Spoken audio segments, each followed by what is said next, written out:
Amados hermanos y hermanas, nuevamente me dirijo a ustedes por este medio para saludarles y expresarles mis mejores deseos para que la presencia de nuestro amado y fiel Dios continúe con cada uno de ustedes y para compartir con todos unas palabras de ánimo para la iglesia en este tiempo de pandemia a causa del coronavirus COVID-19. A través de varios mensajes de audio, de los cuales este es el primero.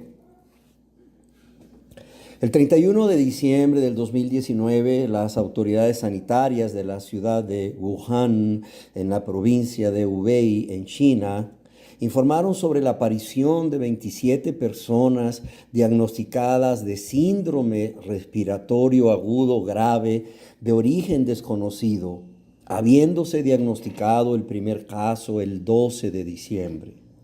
La mayor parte de estos casos estaban relacionados con un determinado mercado de mariscos y otros animales ubicado en Wuhan. El 7 de enero del 2020, las autoridades chinas declararon que habían descubierto que la causa de la enfermedad era un nuevo virus de la familia de los coronavirus que fue nombrado provisionalmente como coronavirus de Wuhan, llamado así ya que el virus tiene forma de una especie de corona y que hoy conocemos como COVID-19. El 13 de enero se detectó un caso confirmado en Tailandia y el 14 de enero de este año se detectó un caso en Japón de una persona que había viajado recientemente a Wuhan. Y desde entonces nada ha sido igual en el mundo y en nuestro país. ¿Por qué razón? Porque el coronavirus amenaza con extenderse a todo el planeta, siendo ya declarado esta pandemia como una emergencia internacional y ya como una pandemia por la Organización Mundial de la Salud, por haberse extendido en más de 100 países de diferentes continentes. Siendo hasta hoy que me dirijo a ustedes, según la Organización Mundial de la Salud, 201 los países, áreas y territorios que han reportado casos positivos, siendo ya más de 700,000 el total de casos positivos reportados en todo el mundo, con más de 32,000 personas fallecidas. Y a causa de las medidas decretadas por las autoridades sanitarias para prevenir el contagio de la población, esto inevitablemente ha producido un impacto negativo en la economía mundial y en la de nuestro país. Y las consecuencias ya se describen en nuestro país como graves por el vicepresidente del Consejo Hondureño de la empresa privada. ¿Por qué razón? Por cuanto se estima que las pérdidas diarias son ya de 1.400 millones de lempiras diarios, pues están siendo afectados los sectores productivos del país, el comercio, la industria, el turismo, la micro, pequeña, mediana y gran empresa, y la principal fuente de ingreso de nuestro país, que es el dinero que envían nuestros compatriotas que trabajan en el extranjero. Lo que ciertamente nos afectará a cada uno de nosotros de una u otra forma a lo largo de este año 2020.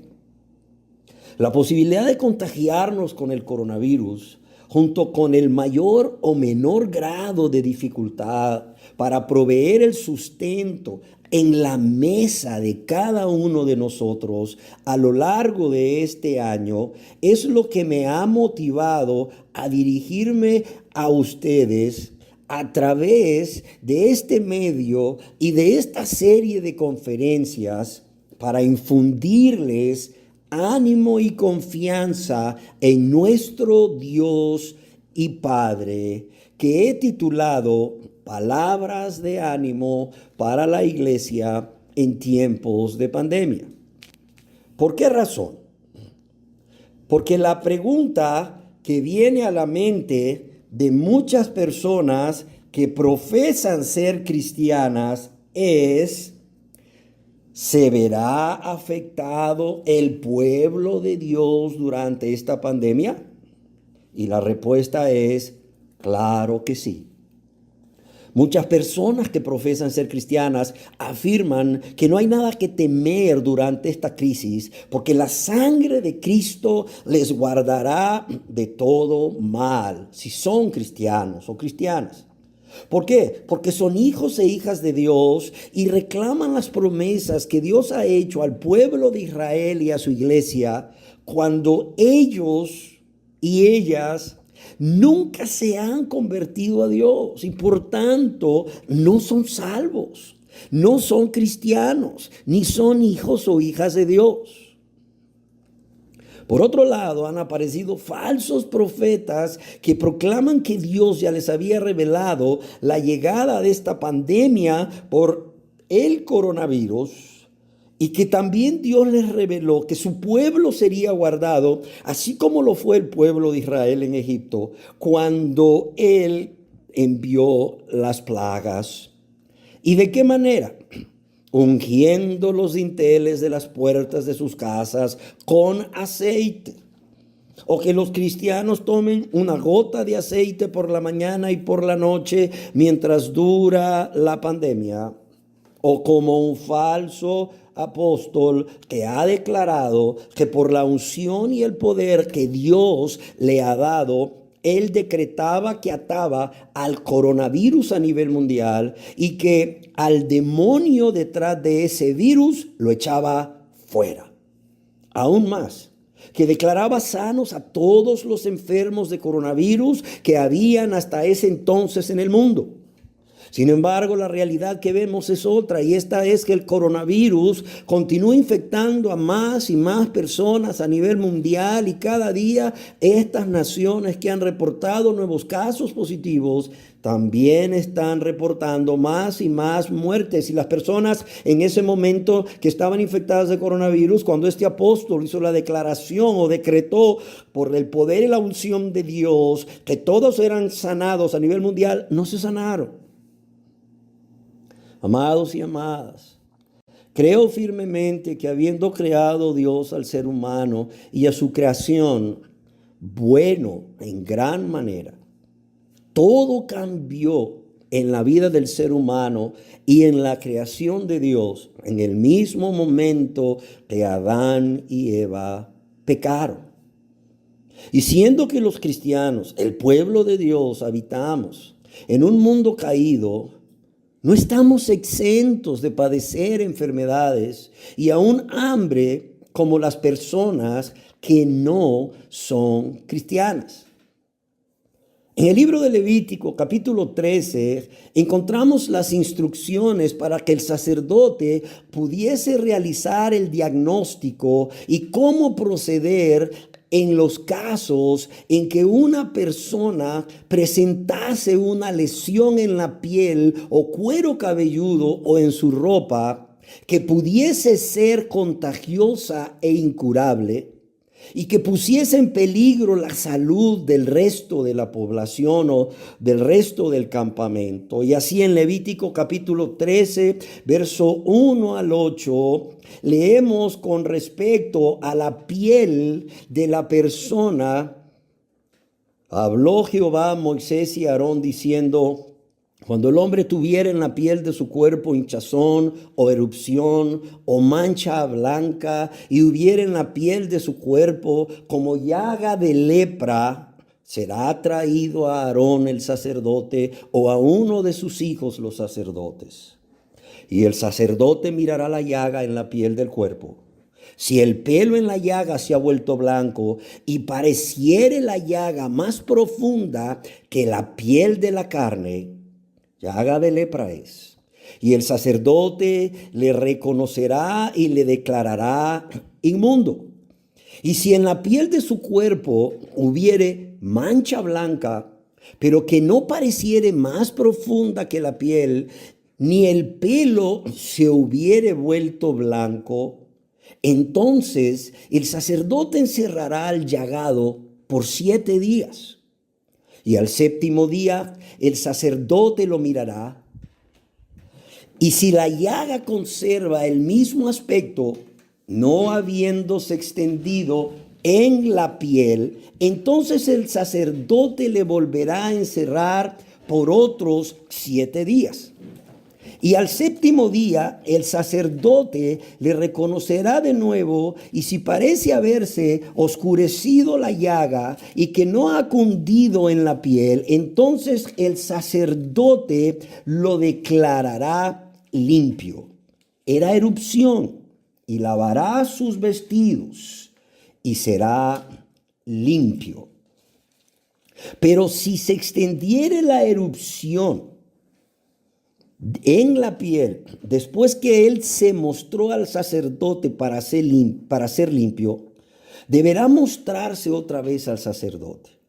Y si reconociéndolo el sacerdote ve que la erupción se ha extendido en la piel, lo declarará inmundo. Es lepra. Aquí vemos cómo el sacerdote funcionaba como un miembro del personal de salud pública de hoy. Y era quien hacía el diagnóstico de la enfermedad de la piel, en este caso, en base a estos criterios bien definidos.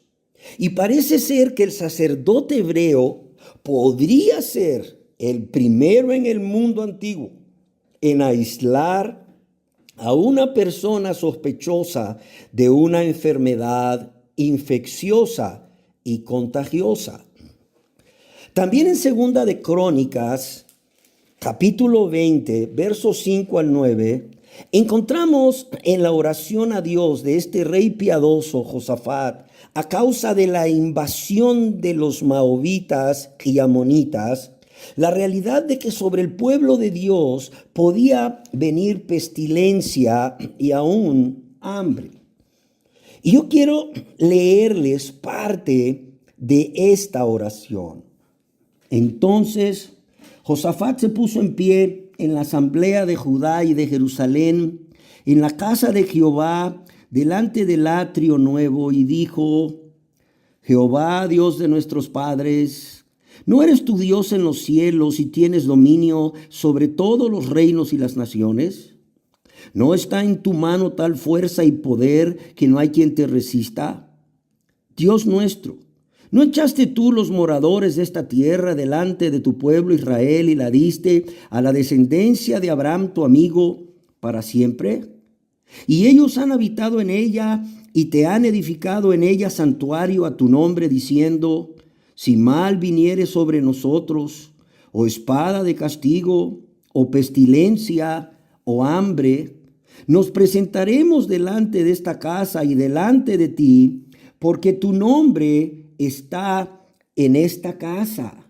Y que dice: y a causa de nuestras tribulaciones, clamaremos a ti, y tú nos oirás y salvarás. Josafat nos dice 2 cosas que debemos considerar. La primera de ellas es: si mal viniere sobre nosotros, o espada de castigo, o pestilencia, o hambre. Vemos que no dice si mal viniere sobre el mundo.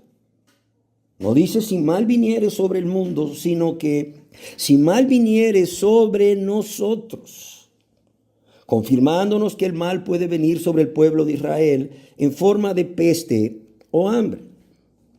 De hecho, en el Antiguo Testamento vemos que 13 períodos de hambre vinieron sobre el pueblo de Israel.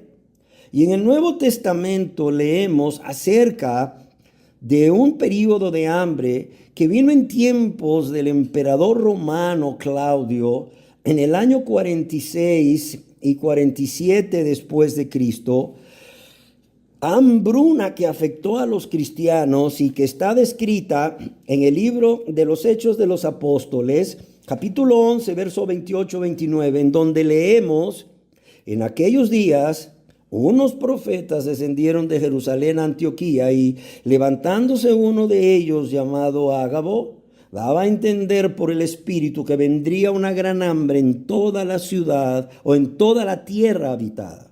Que vendría, dice, una gran hambre en toda la tierra habitada. Dice, la cual sucedió en tiempos de Claudio. O sea, aquí vemos que no solo el pueblo de Dios en el Antiguo Testamento pasó tiempos de hambre, sino que aún en el Nuevo Testamento los cristianos también pasaron tiempos de hambre. Y aquí hasta se nos dice en la época del emperador romano Claudio. La segunda cosa que vemos aquí en la oración de Josafat es: nos presentaremos delante de esta casa, es decir, la casa de Dios, y delante de ti, porque tu nombre está en esta casa, dice, y a causa de nuestras tribulaciones, clamaremos a ti, y tú nos oirás y salvarás.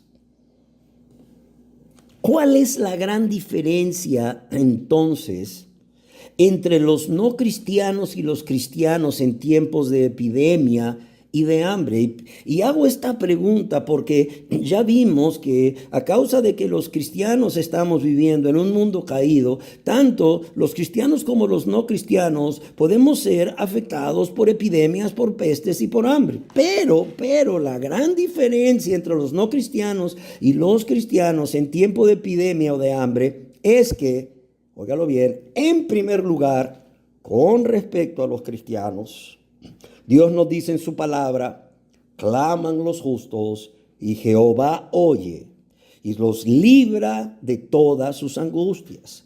Claman los justos y Jehová oye y los libra de todas sus angustias. Pero también dice, cercano está Jehová.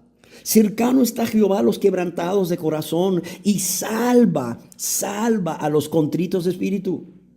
Luego mire cómo termina este Salmo 34, verso 17 y 19. Mira el verso 19. Dice, muchas son las aflicciones del justo.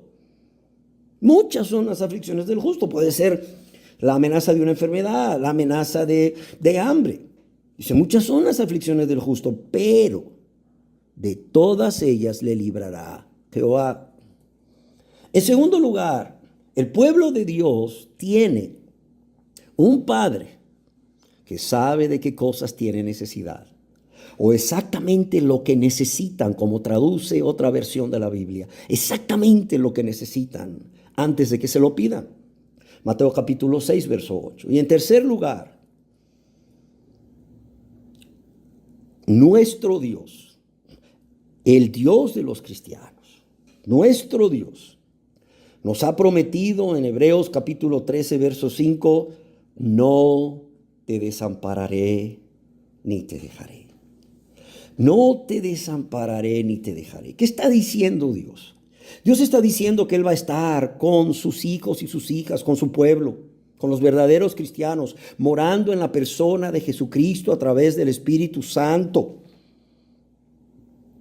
Morando en la persona de Jesucristo, quien prometió a sus discípulos, y he aquí yo estoy con vosotros todos los días hasta el fin del mundo. Mateo capítulo 28, verso 20. En tiempos de escasez, en tiempo de crisis, en tiempos de hambre, las mayores riquezas que alguien puede tener residen en la posesión de aquel que ha prometido, de ningún modo te desampararé ni te dejaré. Y lo quiero repetir, en tiempos de crisis, en tiempos de escasez, de hambre, las mayores riquezas que alguien puede tener residen en poseer a aquel que ha prometido, de ningún modo te desampararé ni te dejaré. Y por todo esto, nosotros los creyentes podemos tener contentamiento en cualquier situación gracias a esta promesa. Y lo quiero repetir, por todo esto, nosotros los creyentes podemos tener contentamiento en cualquier situación gracias a esta promesa, pues es imposible que Cristo abandone a los creyentes. Es como si Dios nos dijese, no existe en absoluto la más mínima posibilidad de que yo te deje. No existe en absoluto la más mínima posibilidad de que yo te deje, como escribió al respecto John MacArthur. Y si bien es una realidad que a los que somos hijos de Dios, el Señor no nos libra de tener problemas, Él nos libra en medio de nuestras angustias. Lo repito, si bien es una realidad que a los que somos hijos e hijas de Dios, el Señor no nos libra de tener problemas, Él nos libra en medio de nuestras angustias. Amados hermanos y hermanas, nunca debemos olvidar que los creyentes no están exentos de angustias, pero tienen un poderoso libertador. Y esta es la gran diferencia. Sin embargo, los que aún no se han convertido a Dios, si bien gozan de la misericordia de Dios, están separados de Cristo, extraños o ajenos a los pactos de la promesa, sin tener esperanza y sin Dios en el mundo. Óigalo bien. O sea, están sin Dios, sin tener esperanza, están sin Cristo. Pero también no disfrutan de una relación de amistad íntima con Dios, ni pueden reclamar las promesas de Dios para sus hijos e hijas. La pregunta es, ¿qué es lo que Dios espera que su pueblo haga en tiempo de crisis? ¿Qué es lo que Dios espera que su pueblo haga en tiempos de crisis? Y antes de responder a esta pregunta, permítanme primero responder a otra pregunta. ¿Qué es lo que Dios no espera que su pueblo haga durante esta pandemia? ¿Qué es lo que Dios no espera que su pueblo haga durante esta pandemia? Y estaremos respondiendo a esta pregunta en nuestra próxima enseñanza. Me despido de todos ustedes manifestándoles, tanto a ustedes como a sus seres queridos, mi amor en Cristo, y para desearles que Dios les siga guardando y bendiciendo, recordándoles de la gran necesidad que hay y el deber que tenemos de orar los unos por los otros, por nuestros seres queridos, por la iglesia, por los habitantes de nuestro país y del resto del mundo, para que los que aún no se han convertido a Dios lo hagan y para que traiga una mayor consagración a su pueblo. De igual manera, quiero recomendarles en la página La Voz en el Desierto que escuchen la enseñanza ¿por qué un Dios bueno permite el sufrimiento? Y la otra enseñanza que se llama ¿Ha fallado Dios?